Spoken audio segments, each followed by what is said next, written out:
বিলের মাঝে দুটি মহিষ দাঁড়িয়ে আছে, পাশেই দাঁড়িয়ে আছে দুটি লোক। তারা ধানের বোঝা সুন্দর করে গাড়িতে সাজিয়ে নিয়ে আসেন, কারণ এগুলো নিয়ে মাড়াই করা হবে। আর দিন শেষে এই মাড়াই করা জিনিসগুলো দিয়ে সারা বছর তারা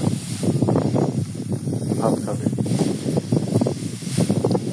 আশেপাশে পরিবেশে থমথমে পরিবেশ, চারদিকে খোলা জায়গা, বিশাল বড় জায়গা।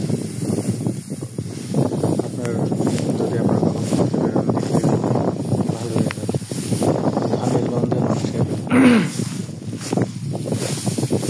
ধানের গন্ধে মানুষের যেন এক চিরচেনা সবুজের সেই পাশেই রয়ে গেছে মানুষের।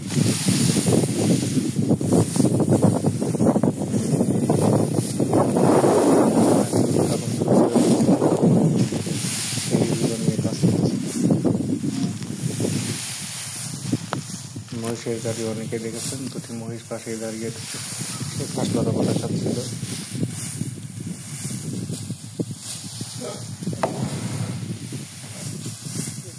ধীরে ধীরে গ্রামের এই ঐতিহ্য ধীরে ধীরে হারিয়ে যাচ্ছে।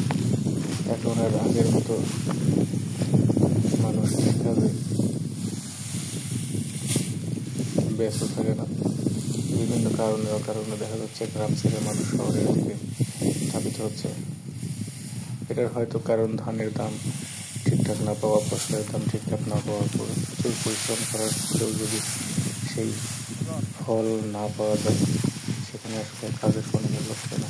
তাই কাজের মূল্য অবশ্যই দিতে হবে। আমাদের এই গ্রামীণ সমাজকে টিকিয়ে রাখতে হলে অবশ্যই কাজের মূল্য দিতে হবে। না ওটি জানি এই দিক করে একটু জল লাগে আছে হালকা আর ধান চাষ।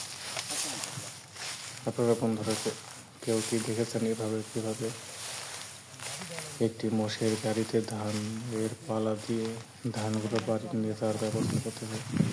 এটা অনেকেই হয়তো যারা শহরে থাকেন তারা এই মনোমুগ্ধকর পরিবেশ অনেকেই দেখে থাকবেন। তাই আসুন আমরা এই গ্রামের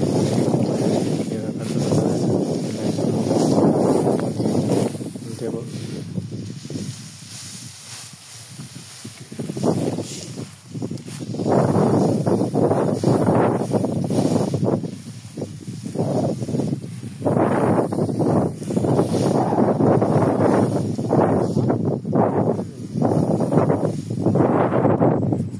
ধানের মাঝে রোদ থাকলেও প্রচুর বাতাস হয়, তাই রোদ তেমন একটা গায়ে লাগে না। সবাইকে আমার চ্যানেলের পক্ষ থেকে অসংখ্য ধন্যবাদ। আসসালামু আলাইকুম।